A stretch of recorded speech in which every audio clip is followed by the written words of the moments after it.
Before the turn of the century, before electricity and the motor car, there was London.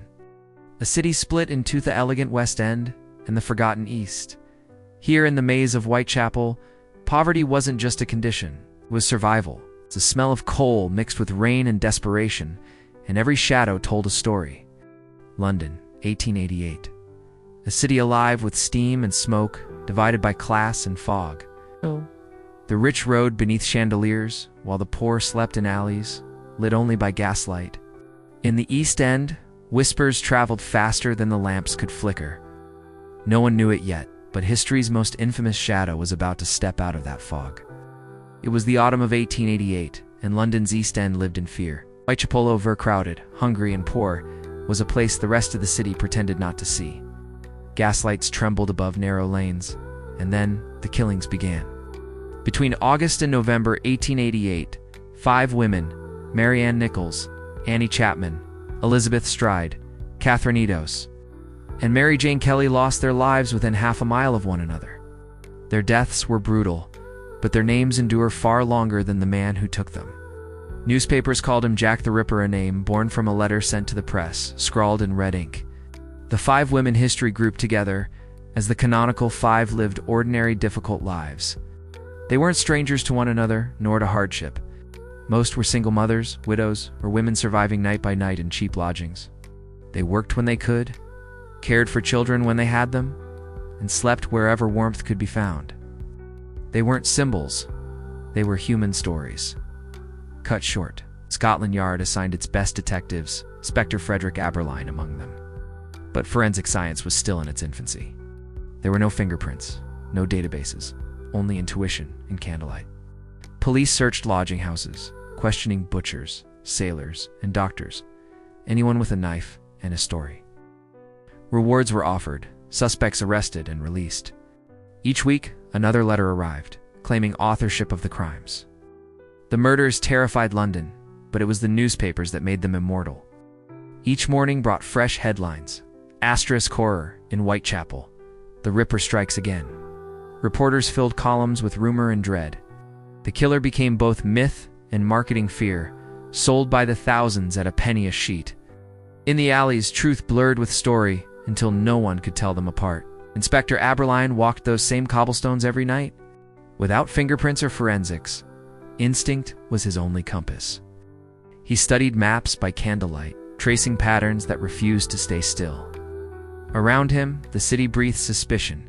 Every knife, every shadow, a possibility. Scotland Yard faced an impossible task. There were no databases, no way to track handwriting, no national fingerprint system. Crime scenes were often trampled by curious crowds before photographs could even be taken. Detectives relied on witness memory and instinct tools that failed as quickly as the next headline arrived. Dozens of names filled the police ledgers. A barrister turned recluse. A royal physician whispered about in exclusive clubs.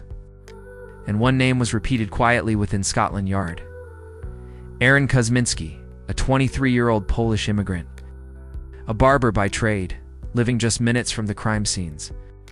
Kosminski suffered from severe paranoia and was later committed to an asylum. Investigators at the time described him as harmless, yet his proximity and his mental decline made him a convenient suspect. By 1892, with no arrests and the trail long cold, the official file was closed. Over the years, the myth of Jack the Ripper outgrew the facts. Some said he was an artist, others a surgeon, or even a prince. But in truth, none of those stories mattered as much as what the city projected onto him. He became the face of inequality, fear, and the darkness that London tried to hide from itself. As years passed, the Ripper became legend. Stage plays, penny novels, and headlines kept him alive. Part monster, part mystery. The women he killed were reduced to footnotes, their humanity replaced by horror.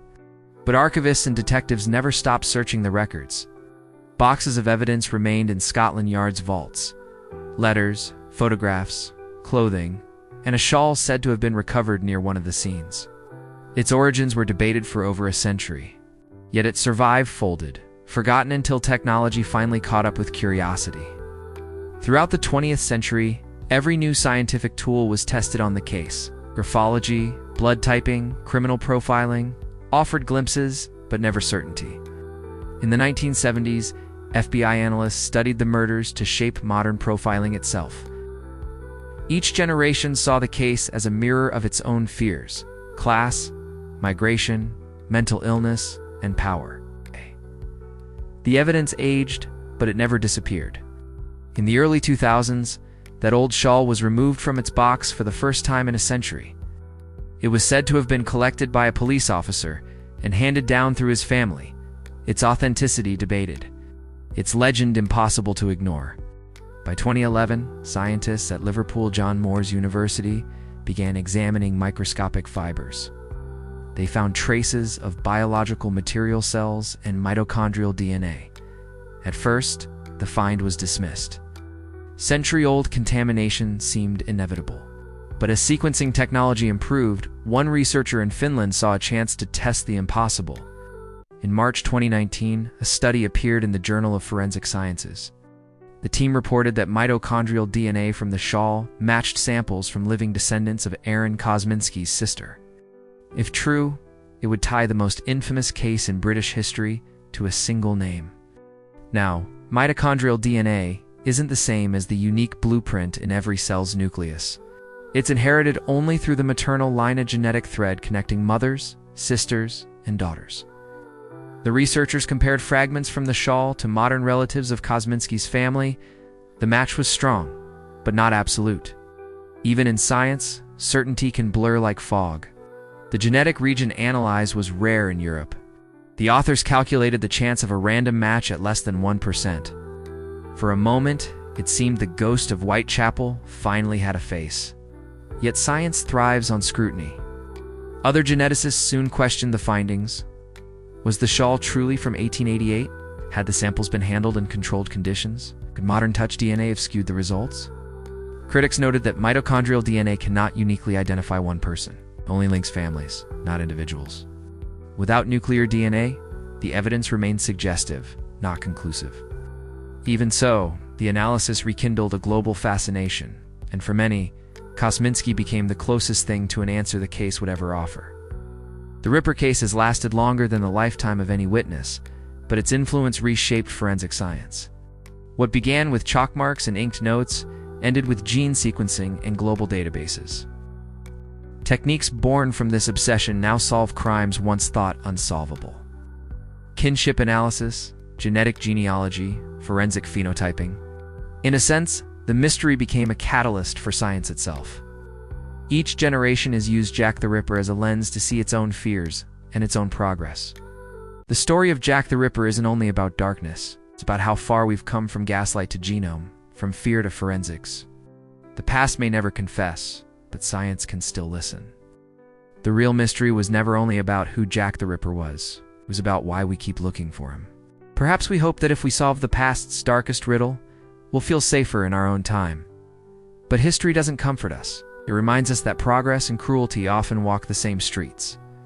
Maybe the answer isn't in the DNA, but in remembering the people history tried to forget. If you found this story worth remembering, consider subscribing to NovusThread, where every mystery is one thread closer to understanding.